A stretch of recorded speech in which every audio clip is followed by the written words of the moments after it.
박범계 법무부 장관이 취임하고 첫 검찰 간부 인사를 일요일에 단행했습니다. 자, 뚜껑을 열고 보니 추미애 전 장관이 한 인사와 다를 게 사실상 없었습니다. 윤석열 총장은 앞으로도 고립될 것으로 보입니다. 먼저 김철웅 기자입니다.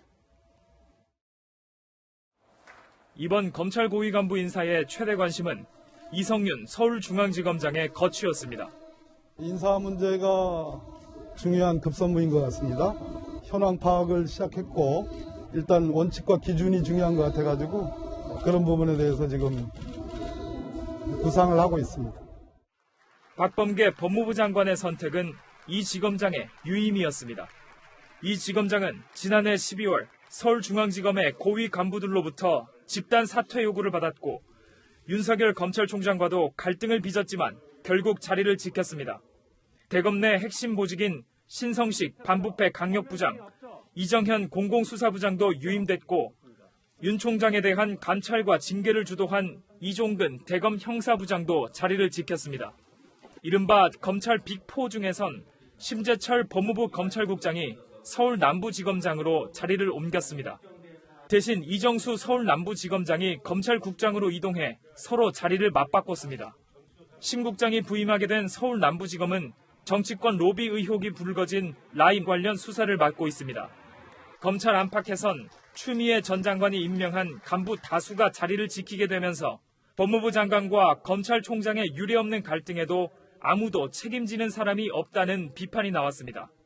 국민의힘은 추미애 2기가 시작된다며 박범계 장관을 비판했고 더불어민주당은 법무부 소속 외청 인사라면서 별도의 논평이나 의견을 내지 않았습니다.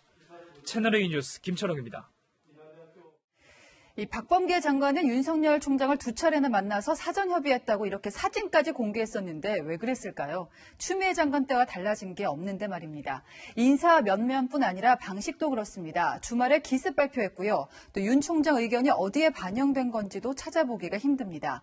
뿐만 아니라 추 장관 때처럼 윤 총장 이번에도 발표 직전에 통보식으로 전달받은 것으로 전해집니다. 공태영 기자입니다. 박범계 법무부 장관과 윤석열 검찰총장이 검찰 인사를 협의하기 위해 만난 건 두 차례. 법무부는 두 번째 만남 뒤 두 사람이 마주 앉은 사진을 공개하기도 했습니다.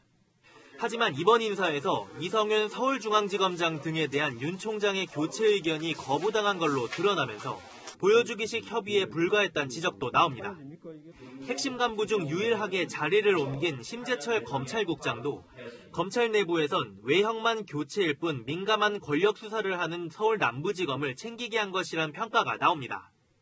신성식 반부패 강력부장, 이종근 형사부장 등 윤 총장과 불편한 관계에 있는 참모진이 유임된 배경에는 윤 총장 임기가 끝나는 올해 7월까지 견제를 계속하려는 것이란 분석도 나옵니다. 윤 총장 측이 이번 인사를 사실상 통보받아 전임 추미애 장관부터 이어진 패싱 논란도 다시 불거지고 있습니다. 인사권도 하나도 없는 사람입니다. 밖에서 다 식물총장이라고 그러지 않습니까? 법무부 측은 윤 총장이 인사 내용을 사전에 알았다는 입장이지만 검찰 안팎에선 윤 총장에게 인사 내용이 전달된 건 법무부 발표가 임박한 시점이었던 걸로 알려져 있습니다. 이번 인사에서 입장차만 확인한 박 장관과 윤 총장의 갈등이 향후 권력수사 지휘 과정에서 본격화될 거란 관측도 나옵니다. 채널A 뉴스 공태현입니다.